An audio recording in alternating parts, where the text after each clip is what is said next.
Real YouTubers do Pokemon Draft League tier list ranking videos a day before their exam. I am very cooked and please send help. Okay, so today we are going to be doing a Draft League ranking video. The reason for this is because I am going to be participating in an upcoming Pokemon Draft League. And I don't know, I guess this is just like a pretty fun video idea. Before I start yipping and yapping, I'm just gonna say for now that it is okay if your opinion is different from mine, and you are free to slander me in the comments. If you think that I misplace a Pokemon in a tier, I encourage you to, just like make fun of me for it, I guess. But basically, this is just like my opinions and everything. Again, like the reason I'm making this video is because I have a draft league coming up, and the draft is already finished, and I'm pretty happy with my draft, but I don't know, I just want to get some draft content up on this channel. It's a pretty new channel anyways, so we're gonna do this little tier list, and yeah, so for those who don't know, I play a little bit of draft, a little bit of draft league. I watched a lot of Wolfie VGC. Growing up, I watched a lot of his draft leagues, and I mean, I guess that's kind of like, I guess from the intro you guys could probably tell, right? But I've like played in a fair bit of draft leagues, I'd say. I mean, I think I don't know. Usually I like playing a lot of grassroots draft leagues, but that's usually how draft leagues go. But yeah, I feel like I played enough to like kind of like form my own opinion on like each of these Pokemon essentially. And given that I've like used a lot of these in practices against like teammates and whatever. So yeah, I think I might just get started then. Alright, so Flutter Mane, D tier. It's a dog shit Pokemon. Ghost Fairy is a terrible typing. No, it's S tier, of course. I don't know, I feel like this is kind of self-explanatory. Flutter Mane usually kind of always goes first in like draft leagues. I don't know, if it's not first, it's like usually top 3 picks. The reason for that is like just look at these stats, man. Just look at the special attack, look at the speed. So being really fast and hitting really hard, surprise, surprise, makes you a really busted Pokemon. And even though it has pretty low defenses, like because it's so fast, and so oftentimes like you won't even need to run like a speed boosting nature, or like sometimes you don't even need to run speed EVs. Like funnily enough, like this gets you pretty far. Like 252 bold Flutter Mane can actually live quite a lot of hits. Obviously Flutter Mane was also like top usage in Regulation F as well. It's pretty obvious why it's like one of the strongest Pokemon and probably one of the first Pokemon to get picked in draft in general. Obviously, Moonblast is not only a really high special, it's not only like a really high base power move. It's 100% accurate. Dazzling Gleam is good spread. Shadow Ball again is like good stab, and it's like you can run specs items. You can run support with boosted speed, with Icy Wind. You have like Taunt. You have so many options. Yeah, it's just a really consistent and solid overall mon. The only thing that is dragging it back a little bit is it's obviously poor defensive bulk, but even then, like it still has really good special bulk, and you can pair it with stuff like Incineroar, or like pair it with Redirection, pair it with other offensive threats. It's like it'll be fine. Next on the list we have Chien Pao. Chien Pao is also one of the best Pokemon in draft. Chien Pao is I don't know what they're called, but the Ruin Pokemon. It's like this Chi-Yu, Wo-Chien, and Ting Lu. It's like, I don't know what they're called. But Chien Pao is also a really strong Pokemon. Obviously, it's like, you kind of see a pattern. If you're really fast, it turns out like, you tend to be pretty decent in draft most of the time, because obviously being fast means you go first, and then it means that it allows you to be offensive, and it forces your opponent to react to whatever you do instead. So it gives you like a lot more room to like make predictions and whatever. As for like Chien Pao itself, I mean, 99% of the time it's like running something like this. I mean, it doesn't have to be exactly this, but somewhat something like this, maybe like a Ghost Terror. And It's really fast, it hits really hard thanks to Sword of Ruin. Um, but I guess the thing about Chien Pao, not only does it hit very hard, but it also allows its partner to hit very hard. So oftentimes you see this paired with like a Dragonite or an Entei, which can just spam extreme speed, like Terra Normal, Choice Band, Extreme Speed, and it just does a ton of damage. And it's like really hard to prevent. Basically, if it's like if Chien Pao clicks an attack and Dragonite clicks an Extreme Speed, and it's doubling into like a slot, like most of the time that Pokemon's dying, unless like it's something like a Ting-Lu or something. Um, Even then, Ting-Lu like takes a ton from Icicle Crash, but Ice is obviously a really good offensive typing as well. Um, it just does a ton of damage, and Focus Sash is obviously really known on Chien Pao because it means that it's not going down to one hit, so you're essentially basically always going to win the damage trades, pretty much. Um, this is like a really oppressive duo, and like even in Regulation F itself, like outside of draft leagues, like this saw a ton of successful usage. So it's kind of like Flutter Mane and Chien Pao are like kind of unanimously in like most cases, like probably top one, top two picks in draft leagues most of the time. I mean, like sometimes people might pick Urshifu as their next pick. I've seen Urshifu and Raging Bolt a lot in like the top picks as well, but I'll cover Urshifu, I guess. Urshifu I'd put in like I'll put in A tier because it's like S, A, B, C, D. I'm like, if I keep putting everything in S tier, then like realistically, okay, all of these Pokemon belong in like S, A, maybe some B tier. I don't even think B tier. I think like most of these are in S and A tier. But because like we're trying to get like a nice spread, so I feel like if you see like an Amoonguss in D tier, don't freak out. It's obviously still a really good Pokemon. It's just that compared to everything else here on the board, it might be slightly worse. That may or may not be foreshadowing. Okay, so Urshifu. What is an Urshifu, you may ask? It is a Unseen Fist beast. Okay, so Urshifu can run a variety of sets. It's like sometimes you see Sash, sometimes you see like Choice Band, sometimes you see like bulky Mystic Water, sometimes you see like Choice Scarf. It has like a ton of different sets it can use. If we're looking at stats, it's like it's got good speed. It's nothing crazy, but it's like good enough to outspeed a lot of things. Good attack, and it's got surprisingly good physical bulk.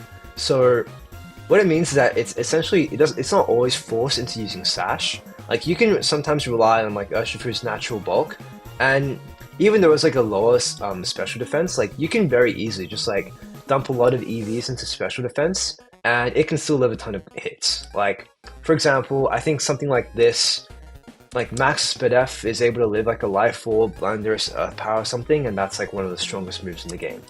But the thing about Urshifu that makes it like really busted and like a really high tier pick is obviously its ability Unseen Fist.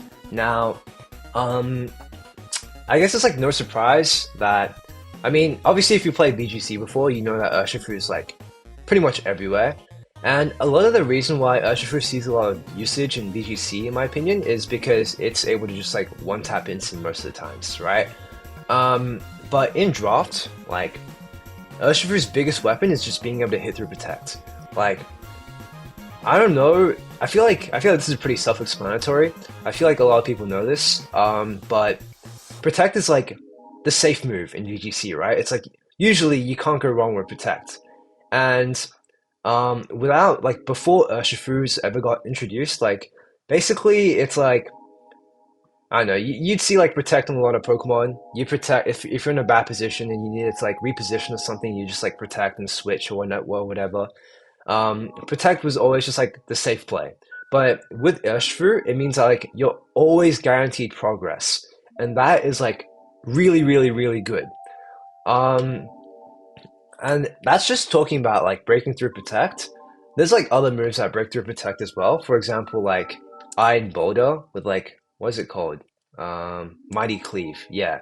It's like obviously this bypasses Protect as well, but it doesn't see the same usage as Urshifu because Urshifu is just so strong. Like being able to bypass Intimidates, and with Surging Strike being like a 75 base power move that always crits, and you can Terra Water, and like usually it's paired with Tornadus and you Rain Dance, like that's pretty much gonna guarantee kills on pretty much anything, really. And like even if you're resisting this attack, like you're still taking like well over 50% from that. And so because this is just such a monstrosity of like a Pokemon, like it goes through Protect, it hits extremely hard, it's somewhat fast, it has really good, it's like it has like respectable bulk. Um, yeah, so that's kind of just like why Urshifu sees a lot of usage, I guess, and it gets picked quite a lot of the time in a pretty high tier. Um, okay, I'll go from here. Ogerpon, I will put it in a low A. Ogerpon has one of the strongest attacks in the game. Terrify Ivy Cudgel gives you an attack boost, plus stab, plus fire boost from Ivy Cudgel from Terrifying. That's gonna do a lot of damage. Mold Breaker as well is, I don't think like, I guess this has like some niche usage against like Heatran or something or anything with Flash Fire. There are some interactions where Mold Breaker comes in hand, but like most of the time it doesn't really do much. Ogerpon and I don't know, I guess like Ogerpon and Ogerpon Wellspring are really similar. I'll just cover them both at once, I guess. Ogerpon Hearthflame is obviously more offensive, and Ogerpon Wellspring's a bit more defensive, because Ogerpon Wellspring gets a special defense boost as opposed to an attack boost, but it's still doing a lot of damage with like Terra Water Ivy Cudgels. Ivy Cudgel is a really strong move, 100 base power as well, 100% accuracy. High crit ratio is actually sometimes underrated, because a lot of the time, like even in Regulation F in VGC, it's like people try to intimidate cycle like Ogerpons, but then like you just crit through it. And it's like actually got a realistic chance of critting as well. So teams can't just rely on Charm to just completely beat Ogerpon, but obviously you don't want to be fishing for the Ivy Cudgels unless you absolutely have to. So usually it's like you see Spiky Shield, you usually like run dual stab sometimes. Like sometimes you have a variety of different grass tabs you can use as well. It's like you can use Horn Leech, you can use Power Whip. If you have Grassy Terrain or if your opponent has Grassy Terrain, you can use Grassy Glide as well. It has really good coverage as well, like Play Rough, Knockoff as well, Slumping Tantrum, Superpower. It's got good coverage, and on top of that, it has Follow Me.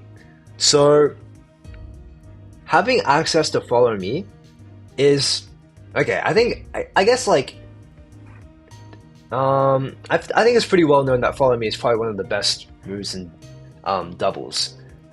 Being able to not only just exert a ton of offensive pressure yourself, but being able to protect your partner too. And on top of that, you get some crazy like status supportive options. Like you get Taunt, you get Encore. Like you could genuinely just like Spiky Shield turn 1, they click Fake Out, and then you just Encore the Fake Out, and you get a massive advantage on turn 1. You can obviously run Swords Dance as well, and turn this into a really scary offensive beast. Substitute's interesting, I guess. It even gets Helping Hand, but that's not really used that much. Focus Energy is also really good, and that's sometimes often seen on Ogerpon. It's like if your opponent has like an Incineroar or like Intimidate spam, then you can just Focus Energy and your Ivy Cudgels always crit. And with Ogerpon Wellspring as well, it's pretty much the same as Ogerpon. Like these two are pretty much the same Pokemon, sort of. Like there are differences. This is more offensive, this is more defensive, but in general, it's like the thing about Ogerpon is roll compression.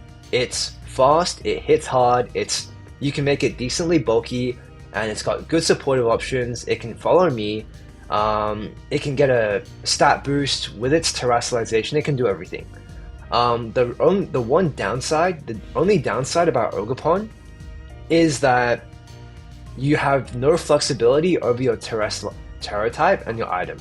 But I think that is like a reasonable price to pay for all of the advantages that you get from it. So all in all, it's still extremely good. And Ogerpon Cornerstone, I will put it in B tier. It's like a high B tier, I think. Like the other Ogerpons, it pretty much gets access to the same stuff. What's really good about like grass rock coverage is that usually if you have like a really strong fire type, for example Chi-Yu, right? If you think about types that resist fire, it's usually like, okay, we want to talk about dragon. You think about types common like good defensive typings, right? Usually that's like water and fire. You see Terra Water and Terrifying types, Terra-Fire types a lot. Is there anything else? No. It's like usually if you're trying to resist a fire type attack, you go Terra Fire or Terra Water. And both of them just instantly fall to Ogerpon. And so usually what you see is like you see like a fire type paired with an Ogerpon. That's like, I know Koraidon's not in Regulation F, but that's like what you'd usually see in like Regulation G or Regulation I. But Ogerpon is still really good. Sturdy is super good. Whereas like Ogerpon Hearthflame and Ogerpon Wellspring, Ogerpon's Wellspring's Water Absorb is also really good. I forgot to mention that. But Sturdy is just like a built-in sash. So it's almost like you just have a free focus sash. And so your opponent needs to attack twice to kill it. Terra Rock can make you actually really bulky with a +1 defense. Only reason why I'd say like it's slightly below the other Ogerpons is because of its like kind of bad defensive typing. But it's still really good. Like, I would put it like right over here, but because I want that spread, it's like I'll put it a bit lower. Okay, first hot take, I don't like Ursaluna. In fact, I don't know. I'll put it in a low C tier. Obviously Ursaluna is not a C tier Pokemon. That's a ridiculous thing to say. This Pokemon is an absolute beast. But if we're talking about in terms of Draft League, like Ursaluna is extremely one-dimensional in my opinion. Like, this is objectively your best set. I know Ursaluna gets like Belly Drum, but realistically you're never getting the support to get Belly Drum up, and running Belly Drum is also just like a waste. Because why do you need to get a +6 attack stat when a Flame Orb already kills everything? Okay? So it's usually something like this. You can run a defensive Terra like Terra Ghost, Terra Poison, but I don't know, Terra Normal is usually like pretty good. Okay, so why did I put Ursaluna in C tier? Well, the thing I don't like about Ursaluna is that it requires a turn to get activated, okay? It's really like predictable what you're gonna do, okay? If you lead Ursaluna, you're pretty much always guaranteed to like protect turn 1 or play passively turn 1 because your facade isn't activated yet. If you click Headlong Rush, I mean, it doesn't like one-shot anything, and you just lowered your defenses. If you click Swords Dance, like sometimes like I guess like Ursaluna players, they know their opponent isn't gonna respect Ursaluna on turn 1, and so they click the Swords Dance. I guess that could be a thing, but usually like Ursaluna can't click its best move on turn 1, right? If you lead it, and so it's like usually what happens, like you lead, I don't know, this is just a hypothetical example, right? Usually you lead something like Ursaluna Cresselia, you want to try and get Trick Room up. Your opponent will just put all their resources into stopping Trick Room from going up, and Ursaluna can't punish that because all it can click is Headlong Rush, and like that's not gonna one-shot an Ogerpon without a Guts boost, right? So you're in a bit of a sticky situation if you lead Ursaluna. You're like, if you lead Ursaluna, you kind of just shoot yourself in the foot because you have to play passive turn 1. And if you don't lead Ursaluna turn 1, and you're thinking, okay, maybe I'm gonna switch it in. Maybe I'll lead like Fake Out plus Cresselia, and then I'll switch it in like on turn 2 or something, right? Well, so you go for your Fake Out, you go for your Trick Room, and then once Trick Room is up, okay, there are like 2 things that are bad about Ursaluna, okay? First of all, if you click Parting Shot, if you just like switch into Ursaluna, like your opponent is instantly predicting, like, oh, my opponent wants to go into Ursaluna here. So they could either click Knockoff, they could either click a super effective attack into Ursaluna, like click a Close Combat or something, or they could, even worse, click Misty Terrain, like try and deny the Guts from like activating, or like they could click Skill Swap, and then your Guts is gone, and then now you're just burned. There's so much counterplay around this, and so you're really reliant on Guts. Like, dude, like if your opponent has like a Wheezing or something, like your Ursaluna is gone, bro. You just burnt yourself for no reason. Secondly, the second thing about Ursaluna is that once you switch in, like that turn where you switched in, you kind of just wasted that turn, right? You didn't gain any momentum from that turn. And so now it's like, You have 5 turns of Trick Room. One turn was gone like setting it up, another turn is gone switching it in, and now you have 3 turns left. Your opponent protects on 2 of those turns, and you really have realistically only have 1 turn to like do anything. And then Trick Room gets reversed, and then Trick Room expires, and then you get outsped all of a sudden and you get killed. And the same argument applies with Tailwind. It's like if you try and use Tailwind Ursaluna, you spend a turn setting Tailwind up, you spend a turn trying to get it in, your opponent protects on a turn, and then you only realistically get 1 turn of Tailwind usage. So Ursaluna just requires so much setup, and there's just so much counterplay around it, and it's so linear, it's so one-dimensional, with Flame Orb Guts being its only real good set. And so I know I just yapped a lot. I'm a D1 Ursaluna hater. I genuinely hate Ursaluna.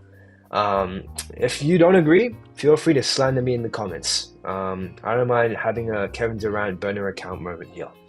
Okay, Indeedee, I'm getting a bit ahead of myself. Okay, Indeedee I'll put in a bit higher than Ursaluna. Psychic Terrain. In the famous words of Dat Boy 69, I doubt if any of you know who he is. If you do know, that is crazy ball knowledge.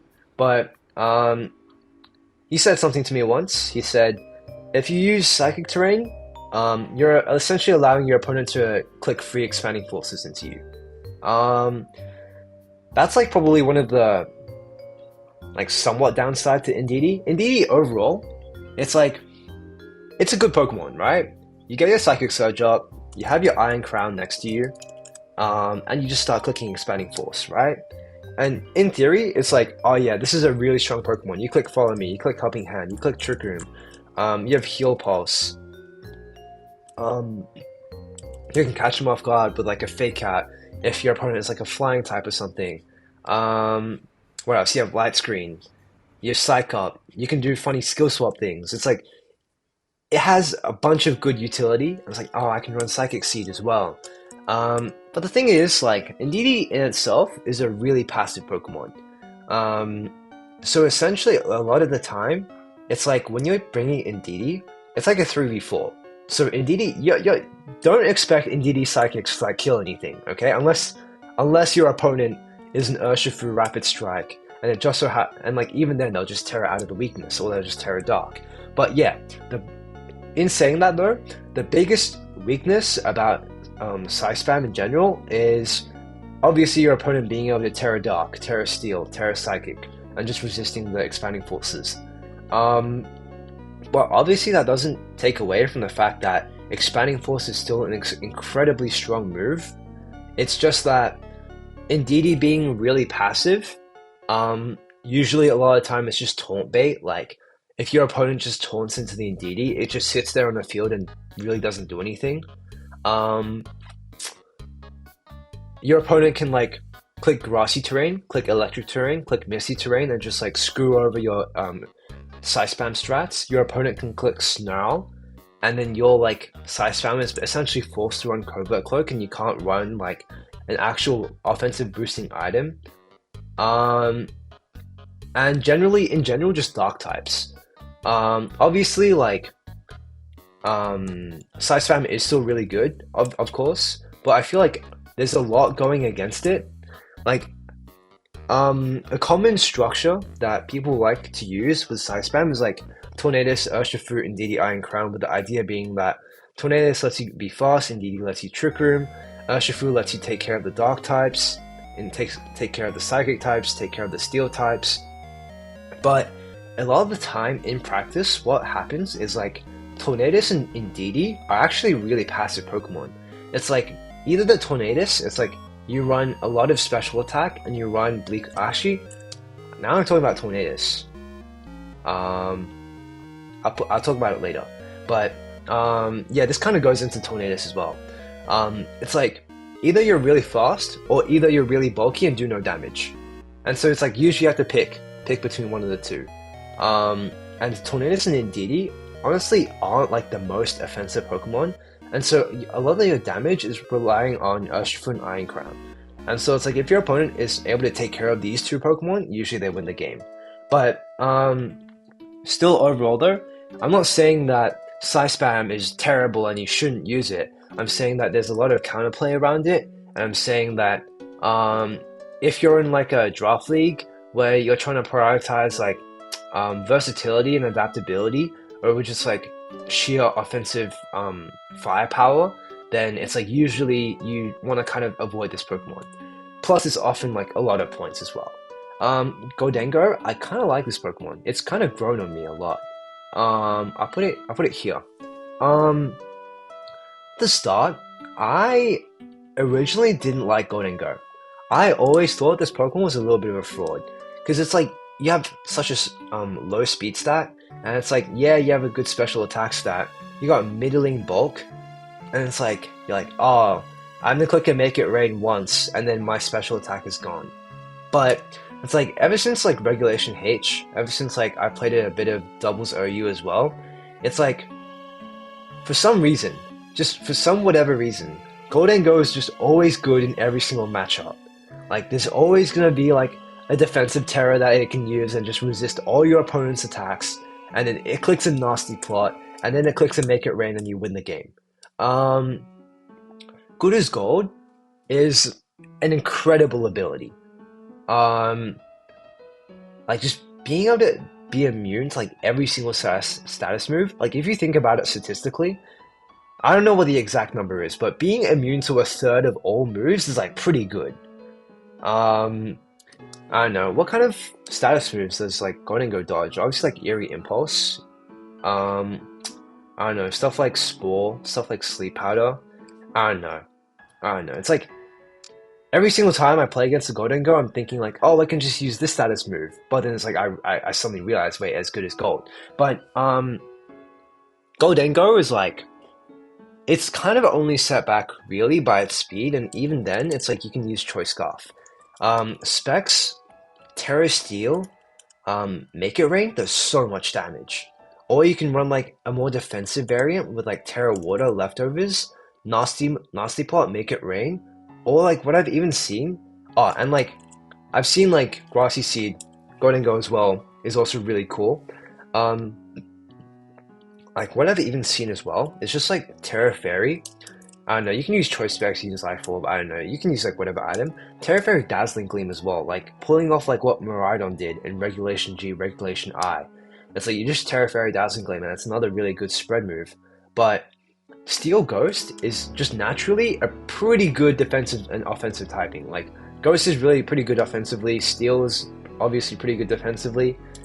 I guess like giving a spread move 120 base power move, that is the equivalent of like Press-B Blades or like Origin Pulse or Astral Barrage or Glacial Lance, is obviously going to be pretty good, right? You're giving like a spread OP spread move to a really high special attack stat Pokemon. Usually it's going to be pretty good, right? I mean, like, let's not talk about Komodo, okay? But usually it's going to be pretty good. So yeah, Gholdengo, I mean, it looks like a lot of the time you're like, oh, Flutter Mane just Shadow Balls it, Chien Pao just Throat Chops it, this just Ivy Cudgels it, but like, with Terra, it's able to Terra out of those weaknesses, and like, with the correct supportive pieces, it can just like completely just win games on the spot after it clicks a nasty plot. Like one misplay and it's like Gholdengo player just wins. Roaring Moon, I really like this Pokemon. Roaring Moon has grown on me a lot. In fact, no, I lied. I was a Roaring Moon believer since day one, okay? There are two main Roaring Moon sets. The first one being that you have like this. You could probably use Dragon Dance as well, but you want to use like Booster Attack or something. It's like you can use whatever speed stat you need, but as long as you get the Booster Attack. And so Booster Attack, Terra Flying, Acrobatics just does so much damage, and it like pretty much one shots, like two shots, pretty much like most Pokemon in the game, other than the Resist. And so it just does a ton of damage. So that's one thing. The second thing about it is that you can use a supportive set. You can make it really fast. You can make it really fast if you need it. Like, dude, literally, boosted speed, Roaring Moon, you can genuinely just like outspeed like some Pokemon in Tailwind. And then you can set your own Tailwind as well. Breaking Swipe Knockoff is really good disruption. And it's like you can use Taunt, you can use Protect or whatever, right? And you can use like a good defensive terror. And like the thing about this Roaring Moon set is like, whereas this one's really offensive, for this one it's like Roaring Moon has good bulk. Like it is deceptively bulky. Like it has 105, 101 HP special defense. Like that is living a decent chunk of hits. And then to cover up for its like pretty mediocre defense stat, you have Breaking Swipe. And if your opponent doesn't respect that, then Roaring Moon can just like spam Breaking Swipe into like physical Pokemon. And if they do respect it, then they have to run Covert Cloak or Clear Amulet, and they can't run like the usual offensive moves, items. But in saying that though, obviously the biggest downside to Roaring Moon is it's 4 times weak to Fairy, and like it's weak to close combat. I don't know. It's like its defensive typing is okay. Doesn't really have like a particularly good Dragon Stab aside from Scale Shot. But with Scale Shot, usually you want loaded dice, so it's really like not that viable. And but in general though, it's still a really good mon. Like any Pokemon with Tailwind usually tends to do pretty good. Like as long as you're not something like a Delibird. Yeah, it does get Tailwind. As long as you don't have these abysmal stats. If you have good stats and you have Tailwind, like it tends to do pretty well. And it has good disruption options as well. So I don't know. I kind of like Roaring Moon. It kind of saw a lot of usage in like balance compositions as well, like with Kyogre as well, and regulation G, regulation I sort of. That might have influenced my decision, but yeah, I kind of like Roaring Moon. I don't know, I'm a Glazer. You can call me a Glazer if you want. Amoonguss. Amoonguss is D tier. No, I'm not putting it in low C tier. I'll put it in D tier. For draft, like Amoonguss is so bad. And I know like BGCers are gonna hear this and they're gonna be like, what? This guy is the spawn of the devil or something, but dude, Amoonguss is like, there are so many ways I can play around Amoonguss. Like, I can run safety goggles, I can Terra Grass on you, I can taunt you, I can safety goggles roar you, I can safeguard, I can click substitute. It's like, Amoonguss is a one trick. It's like, all it can do is click Spore. If you take away Spore, this Pokemon is like a Rage Powder bot. And Rage Powder is not even that good. There's like a ton of other Pokemon with Rage Powder. I don't know, I feel like usually you tend to see like Iron Hands Amoonguss, like Incineroar Amoonguss in draft. Usually it's just there if like... Now the thing about Amoonguss, right, is that if you think about good grass types, Rillaboom is like the first thing that comes to mind. You have like your Ogerpons, and after all of that, it's like Amoonguss. Amoonguss is like the next best grass type after all of those grass types. Usually you're forced to run Mental Herb just because of Taunt. Like, if you don't run Mental Herb, I'm just taunting that Pokemon. I'm running Taunt on every single one of my Pokemon, and I'm making sure that Amoonguss doesn't click Spore. And like, because Amoonguss is also really slow, it's like anything is faster than it, and it'll just click Substitute, and then you can't Spore me. But in saying that though, right? Like, obviously, if you're a really strong player, and you can play around, like, you make the correct predictions, I think my opponent's going to Substitute here, I think my opponent has safety goggles on this Pokemon or whatever. Obviously you can make it work. I'm not saying like Amoonguss is the worst Pokemon of all time. I'm just saying that like a lot needs to go right for the Amoonguss player in order for them to like justify bringing Amoonguss. Because obviously in draft leagues, it's closed team sheet, so you don't know what items your opponent are running. You don't know what Terra types they're running. Actually, you do know what Terra types they're running. Depends on like what rules you play with, but usually you do know Terra types. But I don't know, it's just such an uphill battle. Like, you don't know anything about your opponent's team. Your opponent knows exactly what Amoonguss is going to be doing. But in saying that though, obviously it's still really good with like Spore, Rage Powder, Pollen Puff, Sludge Bomb is nice, I guess. But yeah, it's like usually you want to use this in Trick Room or something, maybe. I don't know. It tends to just not be worth that many points. Like, genuinely, Fungus is probably better because it does the exact same thing but way less points. I don't know. I think I might. This is a hot take. I just personally don't like using Amoonguss in draft. Dondozo. This is really interesting. I could put this like you can make a good justification for Dondozo in pretty much like every single tier. I'm gonna put it in the middle though. Yeah, I'll put it in the middle. Dondozo is so broken. Who would have thought that giving an Omni boost to a Pokemon of +2 to every single stat would be broken? I wonder. Nah, but genuinely, Dondozo is so strong. Like, so many Pokemon that'll just attack into a +2 Dondozo, and it'll just bounce right off of it. Like, genuinely. Like, this Pokemon is so absurdly bulky, and then, like, it clicks a Wave Crash, and it does, like, the most amount of damage you've ever seen in your life.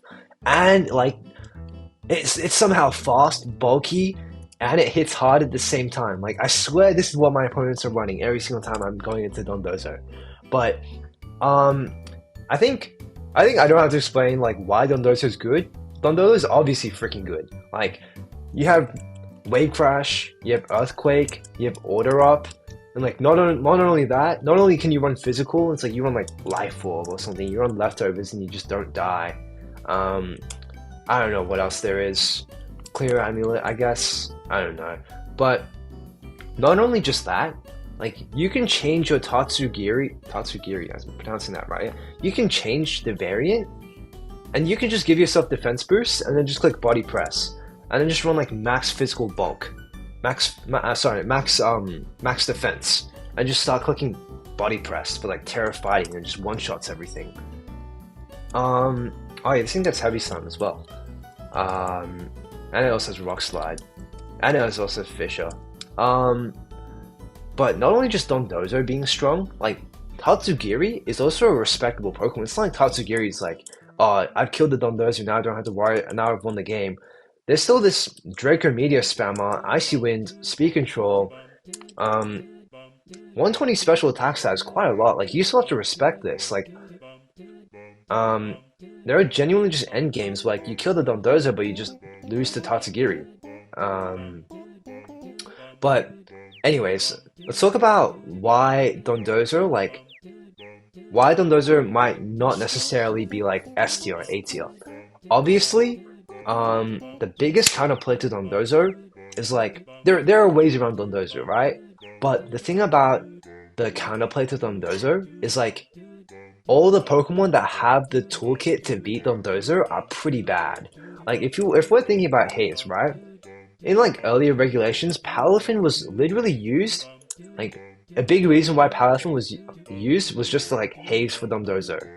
And like if you think about it, like if you're a Dondozo player, okay, and your opponent has a Palafin, like what you could genuinely just do is Terra Grass Blast with +2 attack, and it probably just kills Palafin before it gets to click Haze.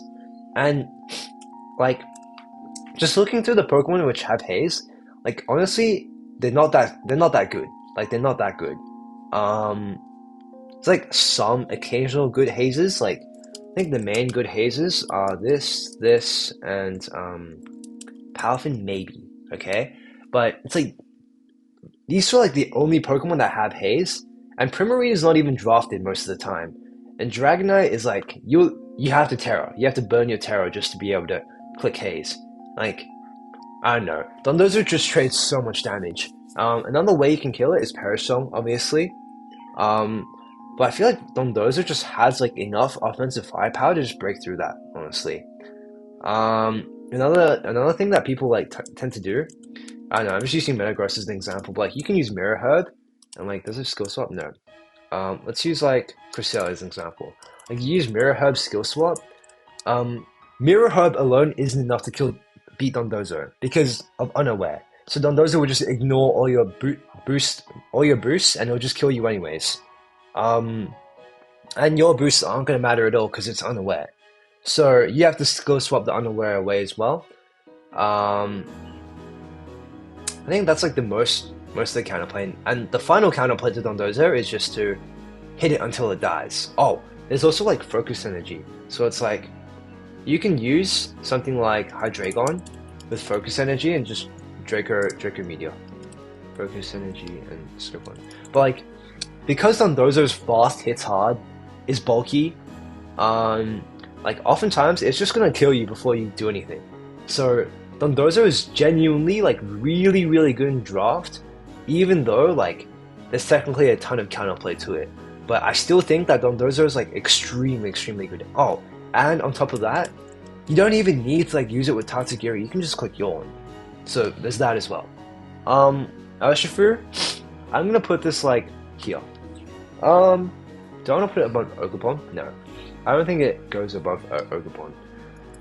Urshifu, just like Urshifu Rapid Strike, is pretty much the same thing, except you have Wicked Blow. The thing about Urshifu Dark is like, I think Dark Fighting is much better offensively than Water Fighting, because if we're thinking about Dark, right, let's not talk about Fairies, okay? You can't Terra Dark in front of Urshifu to resist the Wicked Blow, and that's your only resist, other than Fairy, and I'll talk about Fairy in a bit. Oh, and Terra Fighting, yeah, see, but like, you can't Terra Dark, and genuinely a lot of time, like, Urshifu, it just clicks Wicked Blow and like, most of your HP bar just disappears. And, I don't know, I personally really like Stash Urshifu, because it allows you to trade damage like, really, really well. Your opponent like, has to like, double into the Urshifu just to take it out, and that can allow whatever's next to Urshifu to just like, do whatever it wants. Like, Urshifu just has so much presence on the field, like, your opponent can't leave it alone. If your opponent leaves that Urshifu alone, it's clicking Wicked Blow after Wicked Blow after Wicked Blow, and your whole team is gone.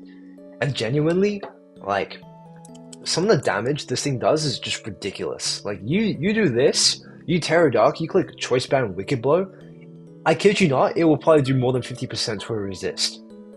I mean, it's like, it's pretty much guaranteed to do more than 50% to a resist, right? It just does so much damage. But damage isn't everything. And the thing about Urshifu is that it gets completely hard-rolled by Terra Fairy. And I know you can use Iron Head, I know you can use Poison Jab, but not only do you have to call the Terra, but then it's like you're using Iron Head, Poison Jab over like Sucker Punch. You're using it over Close Combat on a Sash set, or like if you use Choice Band or a Choice Item, it's like you're already locked into Wicked Blow. You can't switch all of a sudden switch to Poison Jab, Iron Head all of a sudden. Obviously Fairy types is a big issue for it. A lot of Fairy types will just Terra Fairy, or no, sorry, a lot of Pokemon they can just Terra Fairy blast you. Fairy types as well, you can just like one-shot you. So a lot of the time it's like you either have to run Sash or you have to like run a defensive Terra. But obviously it's still really good, right? Same reasons as Urshifu Rapid Strike, just being able to like go through Protect is super strong. Yeah. So I feel like Urshifu is just like this Urshifu, except slightly more offensive, but like less better defensively. But Terra Fairy Blast is like the main counterplay to this Urshifu. Tornadus. I don't know. I feel like I want to put Tornadus like here. I don't know. It's weird. Tornadus is a weird Pokemon. Okay. Pre Scarlet Violet era, Tornadus would be like here, because Air Slash was your only clickable move, and Hurricane is just like 70% accurate. But with Bleak Wind Storm, I think I'll put it here. Tornadus is like, it's alright. Like, it has Tailwind, and that instantly just like makes it really good. You have Bleak Wind Storm, which you would be using most of the time. Like, most of the time you'll probably Rain Dance as well to get your max accuracy Bleak Wind Storms. It has like Icy Wind, it has like Taunt, it has good like coverage options in like Sludge Bomb, Dark Pulse, I think, Heat Wave. What else does it get? Yeah, and the other thing about Tornadus is it now has access to both Rain Dance and Sunny Day. So you can use Tornadus on both Rain and Sun compositions. The thing I don't like about Tornadus though, is like, I don't know. Like I was saying earlier, I don't know, man. Like Tornadus, okay. Usually, a lot of the time, you want Tornadus to be bulky, right? You want it to stick around for a long time. So it's like you naturally want to run like a bulky set, but then if you're doing this, then you're doing no attack. Like you're not doing any damage. And then if you're running like, okay, let me do my Sash set, then you just like die to everything. I don't know. And it's like, sure you got your Tailwind up, but then it's like, I don't know. If your opponent like lives through all the Tailwind turns, they'll be fine. Usually though, in drafts, like, it's usually like Tailwind Rain Dance with like something like an Ogerpon Wellspring and Archaludon. Like, this was like a really good structure in draft because you were able to Tailwind, you were able to Rain Dance, let your Ogerpon do a ton of damage, and click E-Shot with Archaludon. But I don't know. I feel like outside of this comp, like Tornadus isn't really that good. Like it's still good, but like all it does is click Tailwind, pretty much. And Bleakwind Storms can miss. Like I don't know. I think this is just I just have a personal grudge against Tornadus. I think Tornadus deserves to be higher. Put it like I'll put it here. I think Tornadus deserves to be higher. I just have a personal grudge against it because I hate the idea of clicking an 80% accurate move every single time. But I mean, like if you're Hikari and you're hitting the jackpot every single time, then go for it. Ursaluna, before I probably put it here. I'll probably put it at the top of B tier. Ursaluna is, dude, this Pokemon is like a restricted Pokemon. I kid you not. Normal ground gives you perfect coverage, and I mean perfect coverage, because normal types are resisted by rock types, steel types, and what? Ghost types, right? And it's like the rocks and steels get nuked by earth power, and then the ghost types doesn't even matter because you have Mind's Eye. So, like, sometimes what you see is like something like this with like Terra Blast. Terra Normal.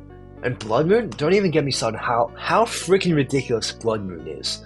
Blood Moon is a 140 base power move and is 100% accurate, and the only drawback is you can't use it twice. So you protect Blood Moon, protect Blood Moon, protect Blood Moon, but Blood Moon just one-shots anything. Like genuinely, Blood Moon just kills so many things. Off of 135 special attack stat, off really good bulk, and even though it's lower special defense stat, like obviously you can just like run more special defense, or you can run Assault Vest. Like there's ways to get around it. And it's like on top of that, it's a ton of like good coverage moves. Oh, actually, I just lied. I think the only coverage moves it gets is Moonblast. Whoops, but you don't need coverage moves, okay? Normal ground is already enough coverage. And it's like, this thing does so much damage. It is spread move. It has a really strong single attack move. Earth Power like covers for everything that resists normal types. Terra Normal Hyper Voice just does a ton of damage. Like this Pokemon, the only thing that sets it back is its lower special defense and its bad speed. But like even with its speed, like that allows you to run Tail Room comps. Like you can pair this with Farigiraf and like Trick Room, or you can pair it with like, I don't know, Whimsicott, Tornadus, or like any Tailwind Pokemon. And it's guaranteed to just like get a lot of value. Yeah. There's like, I guess on top of that, the only other thing that could go wrong for Ursaluna players is Berry. If your opponent uses Berry, then obviously your Blood Moon probably won't kill, but it's still going to do a ton of damage, and plus you're forcing out Prep, just to respect the Blood Moon. So I think Blood Moon's really, really good.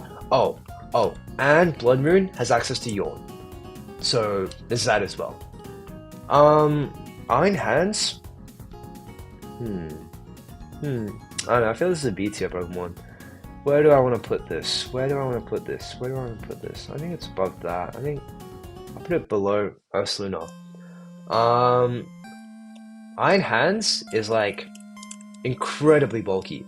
Like this thing just lives attacks that it has no business living. I think this is like what you usually kind of see. Like Terra Grass or something. With Assault Vest, like this thing is so absurdly bulky, like with 54 HP, really good defense, like with Assault Vest to cover for the bad special defense, like you have Fake Out, you can recover your HP with Drain Punch. And so you just sit on the field and you're just fat, and then your opponent just can't remove you. And it's like, what's the opponent supposed to do about it, right? Like, usually, what you usually should do against like a really fat Pokemon like Snorlax, for example, back in the Usum days, is like you want to try and kill everything next to the Snorlax. So you just double into the slot that's not Snorlax, right? But you can't do that with Iron Hands. Well, you can sort of do it, but like Iron Hands is like offensive enough where it's like it's able to just like if you don't attack into it, it's gonna like pick up KOs, right? I don't know, maybe not. I think on second thought, I might put this a bit lower. Put it here, okay? Another set that Iron Hands can run is Swords Dance. And this is why you can't leave Iron Hands alone. Because if you leave Iron Hands alone, it's just going to click Swords Dance, and you're just going to instantly lose the game. You can also like use a Boost Your Energy attack. I don't know, it's just so ridiculously bulky.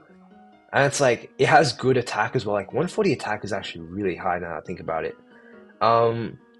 With like your AV sets, you can also even pivot with Volt Switch. So it's like, it functions as like a mini Incineroar sort of. It's just a damage sponge. Like you just switch it into any attack and it's just like soaking up the damage for your other Pokemon, and it just heals it back with Drain Punch. And it's just so annoying to remove. So Iron Hands is like a good Pokemon, and it has Fake Out as well, obviously, for disruption. But I think what sets it back is like your opponents can like Will-O-Wisp into it, your opponents can like Charm it. Like I was saying earlier about how you can just double target the other slot. Like I think that concept applies with Iron Hands a bit as well. I don't know, it's really hard to like find a flaw in it though. Like I just feel like sometimes it can be a little bit passive, I think. Because Iron Hands doesn't have like that crazy ridiculous move like Ursaluna's Blood Moon where it just one-shots anything. Like the best it does is click Close Combat, but if you're clicking Close Combat, then you're dropping your own defense, which is like the most valuable aspect of Iron Hands is your defense. So you don't want to click Close Combat too often. You're essentially forced to run Drain Punch, and these moves don't really have that high base power. So you have a really high attack stat, but these moves don't have high base powers. Obviously though, Swords Dance does change things, and that's why I still think it's a really respectable Pokemon. Chi-Yu, I'm gonna put it, I should put it here. I don't think Chi-Yu's actually that good. I don't know. Chi-Yu fans, like, you can like come and slander me. All I'm gonna say to you guys is, have fun clicking Heat Miss, man. I hate clicking Heat Miss. Like, I've used Chi-Yu before, and every time I click Heat Wave, I just start praying, man. I'm like, please, please, please land this Heat Wave. If we're just looking at this Pokemon from, like, objectively, like, it's really good. High special attack stat, Beads of Ruin, it's got decent speed, it will outspeed a lot of things. It just does a ton of damage. Like, you can use Choice Specs and just, like, nukes everything, like, more commonly used Choice Scarf is like you have Snarl and you have Overheat. Like what's gonna live a Chi-Yu Overheat, right? You can Terra Fire as well. Commonly what people run is they run Whimsicott Chi-Yu, Whimsicott Tailwinds, and then Sunny Days, and then Chi-Yu just spams Heat Wave. Obviously, in a vacuum, Chi-Yu is an incredibly strong Pokemon because it just does so much damage. And it has like good special defense, and it has Snarl as well. But unfortunately, Pokemon players have brains. They're not just gonna let you like click Heat Waves and just let you kill all the Pokemon. Okay, the biggest counterplay to Chi-Yu is its low bulk. Like unless you're running 252 bold, like a lot of the time you're gonna drop to like physical attacks, right? Like, think about the Ogerpons, right? Like, Ogerpon Wellspring, Ogerpon Cornerstone, they can probably live an attack and just kill you in return. And on top of that, it's like, you can run Assault Vest, and you can probably live a hit, and then just kill it back. Or you could, like, run Terra Fire, and then kill the Chi-Yu afterwards, after you click Heat Wave. Simply just being simply just doing a lot of damage isn't enough. I think you need to be able to offer something more than that, and Chi-Yu doesn't really have that. And it having bad physical bulk doesn't help it any further either. Yeah. On top of that though, Chi-Yu can run like Nasty Plot as well, which is a pretty cool set. I don't think I've ever really seen Ruination Chi-Yu, but I think Chi-Yu is just like really one-dimensional. It just does a lot of damage, and that's like all it really does. Maybe sometimes that's all you really need, but against like better players who have like well thought out draft plans and stuff, it's like they'll know. It's like they're not gonna like just let Chi-Yu get off a free they're not just gonna let Chi-Yu get too much value for free essentially. And it's pretty easy to kind of play with its bad bulk, physical bulk at least. Whimsicott, I think it's like you put it slightly over Tornadus. A lot of the thing about these Tailwind setters as well is that these Tailwind setters are often just one-time Tailwind setters. Like, often what will happen is you'll click Tailwind once, and then it's like, it will die. Or like, I don't know, usually you only really get one Tailwind up. I've rarely seen, like, people will click Tailwind, preserve the Tornadus well enough to be able to, like, properly get up a second Tailwind the second time or something. A lot of the time, it's like, you Tailwind, your opponent, like, tries to stall out the Tailwind, and then once the Tailwind expires and they kill your Whimsicott or Tornadus, it's like you're playing at a disadvantage. But for Whimsicott, the reason why I put it slightly above Tornadus is because it has like a ton of util moves that are like really good. Like if we look at as Cotton Guard, like I've seen Cotton Guard be used before. You just if your opponent's team is like full of physical attackers, you Cotton Guard and they just can't kill it. Encore is really annoying to play against because if your opponent protects, Protect is like the best way to stall out Tailwind, right? And if your opponent clicks Protect, Whimsicott clicks Encore, and GG's. Like, that Pokemon's now a dead slot and you have such a big advantage. Fake Tears as well catches people off guard, especially with Chi-Yu. Like, you Tailwind, you Fake Tears, you Heat Wave, oh, and it's just so much damage. Obviously though, Chi-Yu Slander, it has low physical bulk, so you have that to watch out for. Status moves, Helping Hand's also really good, whereas Fake Tears, they have to boost like special attackers. Helping Hand can also boost like physical attackers. Light Screen as well is good for like longevity. Like Whimsicott with Light Screen, and it's like it even gets Charm. It's like it can be deceptively bulky. Like it can stick around for quite a while. Torn is obviously good. Switcheroo used to be cool with like eject button in like Dynamax era, but now it's like kind of not really that good anymore. Misty Terrain is also really good as well if your opponent's like trying to click Spores or Sleep Powders or like Thunder Waves, I don't know. Oh yeah, if they have like Rillaboom for example, like you can Misty Terrain and get rid of the Grassy Terrain. Sunny Day as well on top of that. Anya Worry Seed, so it's like Worry Seed can be funny as well if there's like a Pokemon that like is extremely reliant on its ability, you can just Worry Seed it. Or you can like Worry Seed your partner Pokemon to like not get sleeped. I think that's mainly it. Oh yeah, and Whimsicott has Trick Room, so you can do some funny strats with that. Obviously, the downside to Whimsicott is like any poison type attack just like one shots it. And again, it's like this thing is purely like support. It's like outside of support, it's not really that big of an offensive presence. Like Moonblast isn't gonna like kill anything, right? Unless you're an Urshifu.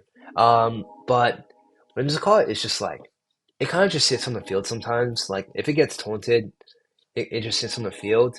I don't know, like sometimes with Whimsicott it just feels like you're playing a 3v4, honestly.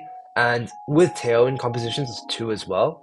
Like if your opponent clicks Trick Room, you pretty much just guaranteed lost the game on the spot. Yeah. I don't know, I feel like there are ways around Whimsicott, but obviously with all the plethora of utility options it has, it's still really good. Archaludon, I gotta hurry up. I'm on an hour. Jesus Christ. I'm yipping and yapping. Okay. Archaludon, I'm gonna put it in a high A tier, honestly. Low A tier, I mean. Obviously, in order for Archaludon to actually like do well, you need Rain Dance, so you need Drizzle. But given that you have that, it's just so broken. It's just so broken. Like, the thing about Archaludon, right, is the more you hit it, the harder it is to kill. No, the more you hit it, you can't hit Archaludon. You can't. There's no such thing as, oh, I'm gonna chip the Archaludon. If you're gonna chip it, you just boost its body press damage, and then before you know it, it has like +5 defense, and it just clicks body press and it just one shots everything. So before I was talking about how Iron Hands, you can just target into the like whatever's the slot next to this thing, and you pretty much can't get punished. The same thing does not apply for Archaludon. Archaludon is extremely bulky, and the way to get around bulky Pokemon is just to double its partner. But you can't ignore the Archaludon and let it sit alone on the field, because it gets going with those Electro Shots, and 2 Electro Shots later, it's one-tapping everything. It's just one-shotting everything. And so, not only that, but like, if you're gonna over prep for Stamina Archaludon, and they just pull up with like Sturdy, Power Herb, and it's like Terra Electric Shot, and they just do a ton of damage into you, and like pick up a quick KO with like max speed or something, like GG's, man, GG's.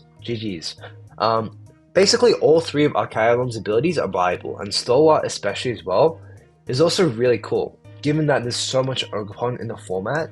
I mean, in like Draft League, Regulation F Draft League, like Stalwart as well can also be really interesting as well.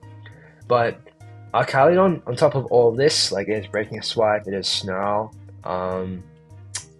What else does it get? It also has Meteor Beam, so you can use like Power Herb Meteor Beam as well. I think that's really it, to be honest. But the main downside about Archaludon is that you kind of need Rain, or else it kind of just flops.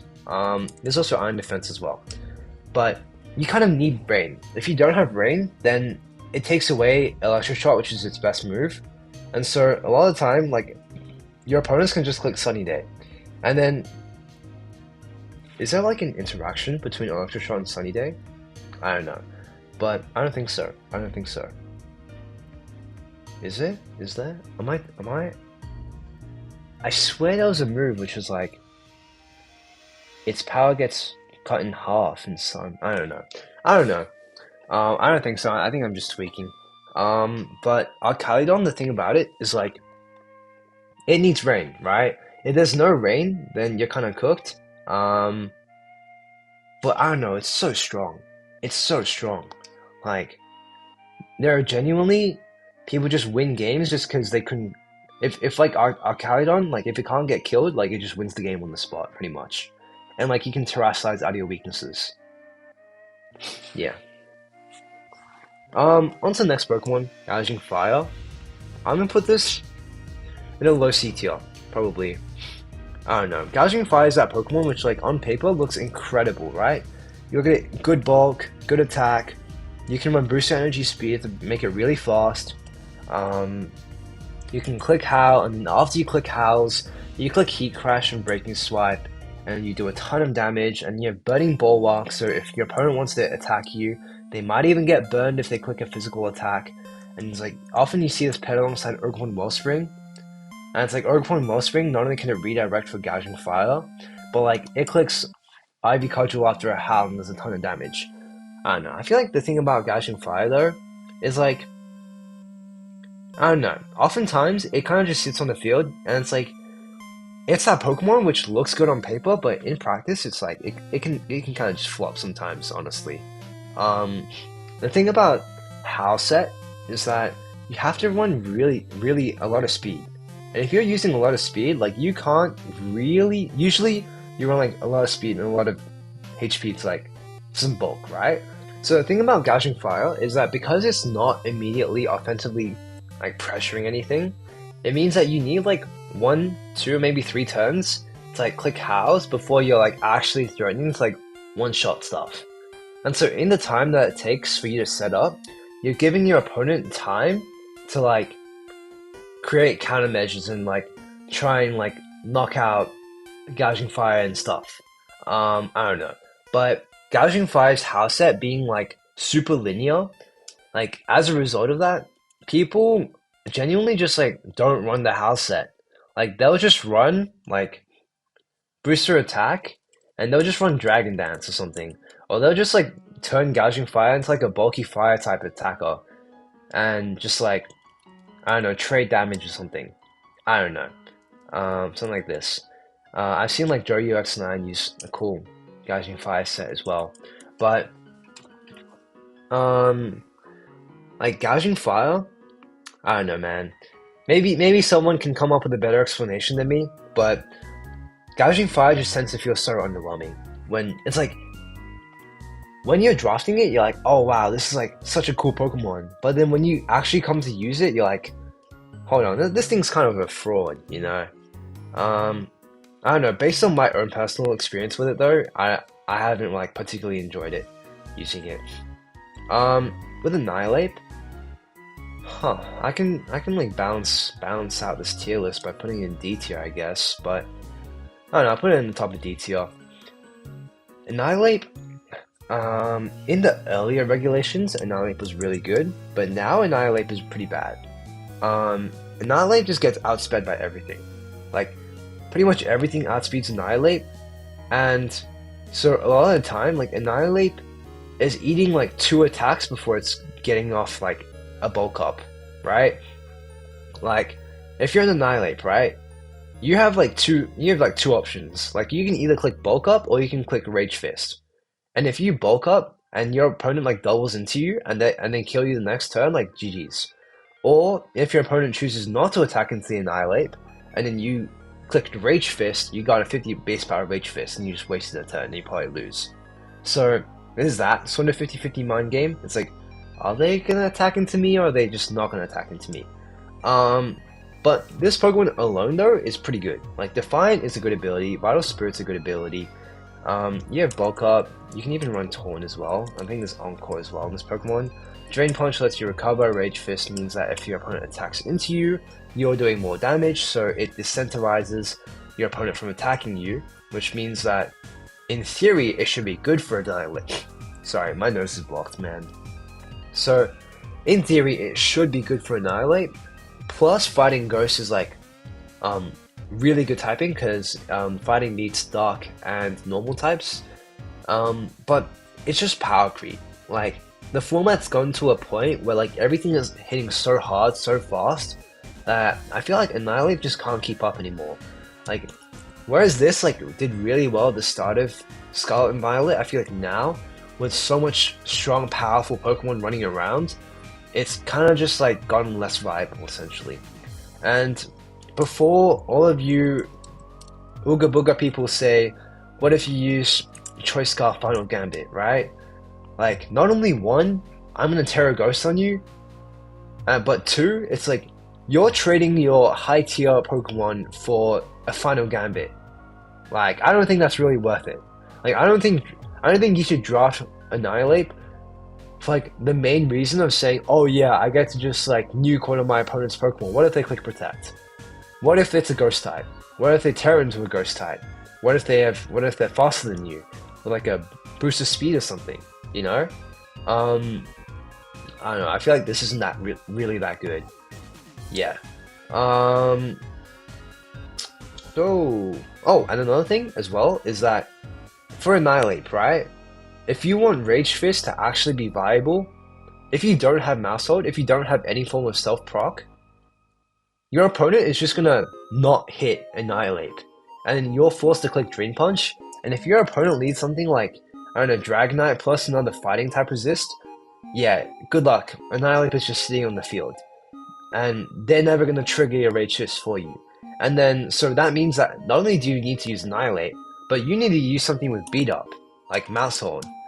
Or like, you need to use something with Icicle Spear, like Alolan Ninetales, which is really cool. I learned about this recently. But yeah, that's another downside about Annihilape. I don't know, I'll probably put Amoonguss over it, honestly. Incineroar, I'll put Incineroar here, in a high D tier. Obviously, I'm not saying Incineroar is a D tier Pokemon, I'm just saying that Like relative to everything else, it is significantly worse draft-wise. Um, thing about Incineroar is that most of the time it's gonna cost quite a lot because whatever draft league you're in and whatever person is in charge of that draft league, they probably think Incineroar is really good. But in draft, it's not really that good. I don't know. It does see its usage, but Incineroar being incredibly one-dimensional kind of sets it back a little bit. Like, everyone knows that you're going to be clicking Fake Out and Parting Shot, or Fake Out and U-Turn. And so, they can just run like Throat Chop, they can just run like Taunt, they can run Clear Amulet, they can run Covert Cloak, because it's Draft League, and they know Incineroar is going to be coming, they'll just like have their own countermeasures prepared. If they click like Mist, for example, like you can't click Parting Shot anymore. Or like, yeah, feel like if your opponent sees that you have Incineroar with Intimidate, then they're just going to run Clear Amulet on their best physical attacker. And you've just lost all value from Incineroar switching in and switching out. Or like, they might like click Substitute or something. Actually no, Parting Shot does go through Substitute. But, I don't know, I just feel like it's so incredibly... It's the same thing with Amoonguss, right? Your opponent knows exactly what moveset you're going to run, but you have no information on what the opponent is going to run. So you might be clicking a Fake Out into a Chien Pao, thinking that, oh, it's a free Fake Out here, and it turns out it's a Covert Cloak, right? And then it kills you or something, I don't know. But, and then like they double into your Incineroar slot and it dies or something. Or like you might be clicking Fake Out, it's like a Terror Ghost or something. But despite that though, I still think Incineroar does still have it still deserves to be like acknowledged as like a somewhat decently viable Pokemon, just because of like Intimidate. Like going back into that Chien Pao example, with Intimidate, you're essentially forcing the Chien Pao to use Clear Amulet, or else it's like its damage is mitigated by a ton, and you're just gonna like cycle Intimidates into it. But I think because your opponent is now more prepared to deal with Incineroar, they're going to invest more resources into countering it, which will make it less effective as a whole. Okay, we've got 2 Pokemon left. I've been yipping and yapping for way too long. Okay, Landorus is really good. Let's put it here. Landorus is really, really strong, and it has one of the strongest moves in Life Orb, Sheer Force, Earth Power, and Sludge Bomb as well. And it has a spread move. 101 speed outspeeds all 100 base stat Pokemon, so that's really good. And 115 special attack is enough with like Life Orb and Sheer Force. Earth Power just does so much damage. Like if you've played VGC and you played Regulation F, you know how much damage Earth Power does. It does a ridiculous amount of damage. Like, I think genuinely, if Rillabooms don't run Assault Vest, like Earth Power does like 40-50%. Probably. Something like that. Usually you see Terra Poison. I don't know. Landorus is just incredibly strong. I think that is like kind of just what puts it like so high. I don't know. Why is Landorus so high? Why is Landorus so high? I think it's the combination of Landorus. Okay, so whereas Chi-Yu is like hits really hard but is really frail, Landorus has sort of like the same, like it does a ton of damage, but it's not frail, and it's able to terrestrialize out of its weaknesses pretty well. And on top of that, like I think it has access like good coverage options. You can like be pretty versatile with your Landorus set. You have Taunt as well. You can use Substitute too as well. I don't know, I just feel like Landorus, it just does so much damage. And it's like, it's not going down in one hit either, it's like decently bulky as well. And if you want a faster Landorus, you can always use Choice Scarf and U-Turn. I don't know, I think this is personal bias. Like every single time I've gone up against a Landorus, like it just one-shots all my Pokemon and I'm really mad about it. Like, look at this, okay? Landorus, like, okay, we want to talk about Flutter Mane, because Flutter Mane's like one of the most broken Pokemon in the game. Um, Aside from Flutter Mane and Chien Pao, like, Landorus can outspeed Urshifu and Psychic it. Landorus you can run Choice Scarf if you want, or like you can just run a defensive Terra Dragon or something, and then you can like Sludge Bomb the Ogerpon, and then you can Sludge Bomb this Ogerpon, and then you can Earth Power into the Urshifu, you can Earth Power into the Archaludon. I don't know, something about ground types being really good in this format, or something like that. I don't know. But Landorus has always felt really good though, in my opinion. Rillaboom, I'll put it. It's good. Rillaboom is good. In fact, I don't know. Ever since it's gotten this Grassy Glide nerf, like, it's been so much more underwhelming. But.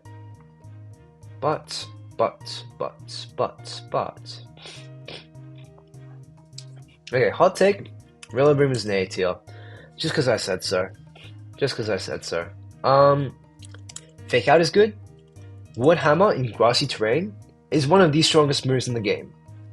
And not only that, you have priority on top of it. And it can pivot. And you set up terrain. So you enable strategies like Grassy Seed Gholdengo. And you can run a Soul Vest as well, usually. Terra Grass lets you do more damage as well. It has like decent speed, good attack, really good bulk as well. I don't know. Grassy Terrain Wood Hammer, I feel like in Regulation F and like in standard VGC, usually like Rillaboom gets cooked by Incineroar, right? But because in draft there's only one Incineroar, that makes Rillaboom like much better. Okay, I'll probably put it in high B tier, not A tier. But I think, I don't know, man, like especially in Regulation F now again, like just being able to like run Leftovers Raging Bolt with Rillaboom, and then just seeing how much ridiculous like healing Raging Bolt gets from protecting. Like Leftovers gives you 6%, Grassy Terrain gives you 6%, so that's 12% each turn. And then if you protect in between turns, you get 24%, essentially. So you're getting a free Citrus Berry like pretty much every turn, sort of.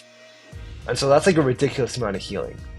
On top of that, being able to Fake Out as well is really nice. Fake Out Pivot. Yeah. Just realized that I'm missing Raging Bolt. And for some reason my computer doesn't want to download images all of a sudden. But Raging Bolt is an S tier. It's in S tier right next to Chien Pao.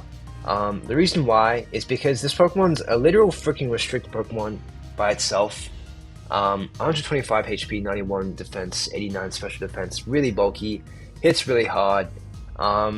Electric Dragon's a really good typing as we've seen in Miraidon. And you just have like so many options. You can run Calm Mind. You can run Boost Your Energy 3 attacks.